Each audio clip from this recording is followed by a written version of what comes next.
I'm going to be making the Plain Jane quilt block or mini quilt by Parker on the Porch, and I'm going to add the design that was just released this week, and I've done something a little different, and I will show you when it pops up when I get done. So I've already stitched out the block to know where to put the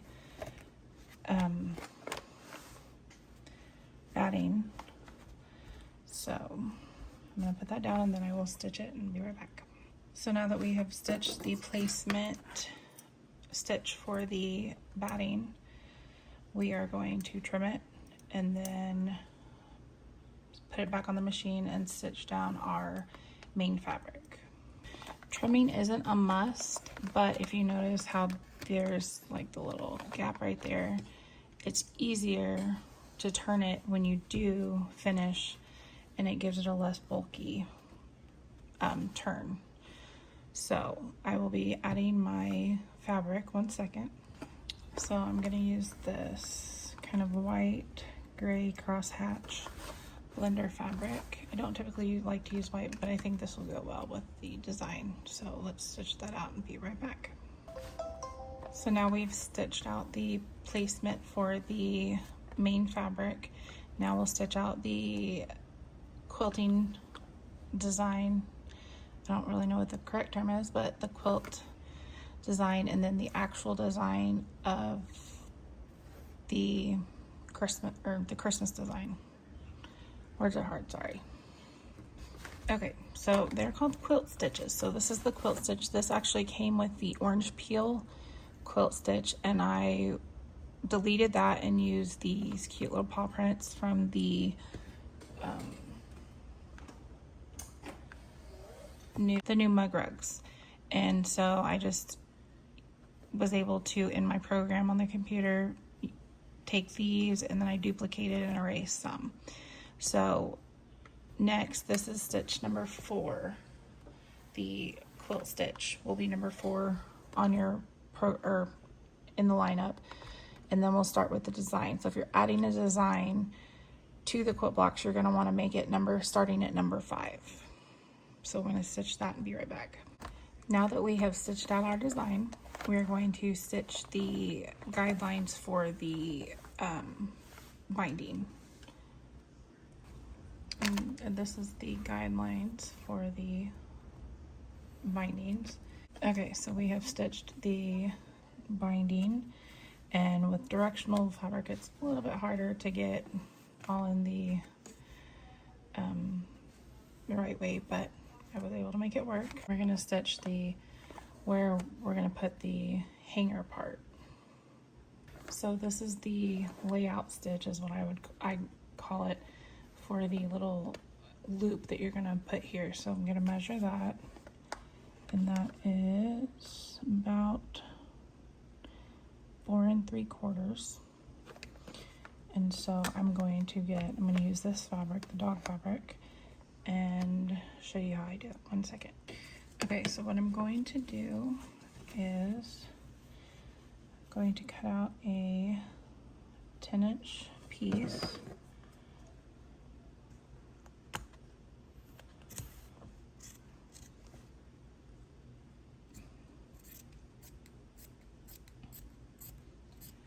By 2-inch.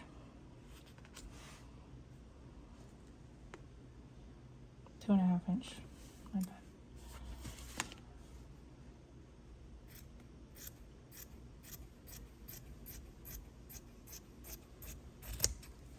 So I'm going to take our fabric. Now we're going to fold it in half. First, we're going to fold it like this.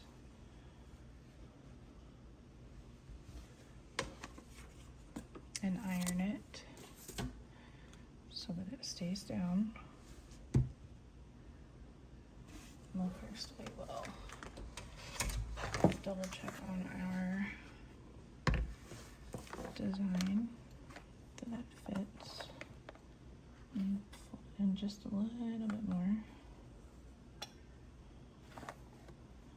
So I'm going to overlap those just a teeny bit.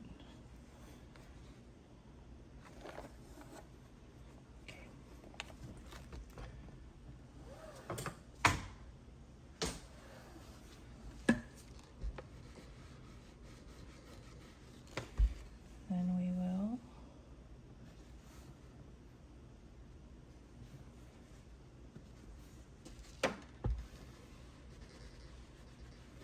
iron it. And we have our little fabric for the loop, so we will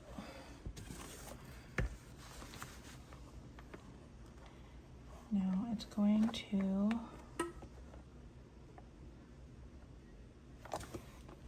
line it up with this line right here, and we will tape it down.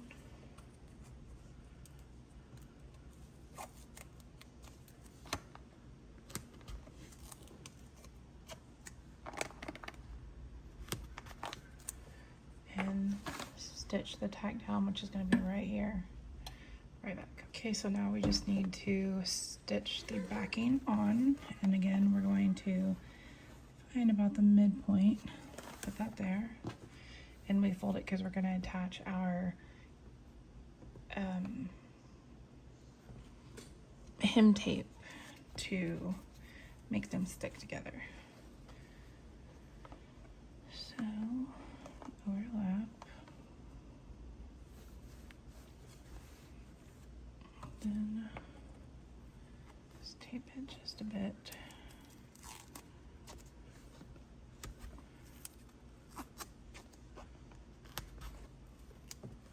And here it is all finished.